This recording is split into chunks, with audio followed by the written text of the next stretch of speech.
আমাদের প্রিয় নেতা শহীদ রাষ্ট্রপতি জিয়াউর রহমানকে আমি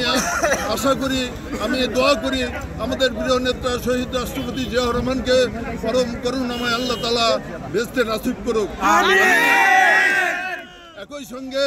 আমি আমাদের এই আগস্ট আন্দোলনে যারা শহীদ হয়েছেন তাদের আত্মার প্রতি, বিদেহী আত্মার প্রতি মাগফিরাত কামনা করছি এবং শোক সন্তপ্ত পরিবারের প্রতি সমবেদনা জ্ঞাপন করছি। আমি বিশ্বাস করি যেভাবে এই স্বৈরাচারকে আপনারা উৎখাত করেছেন,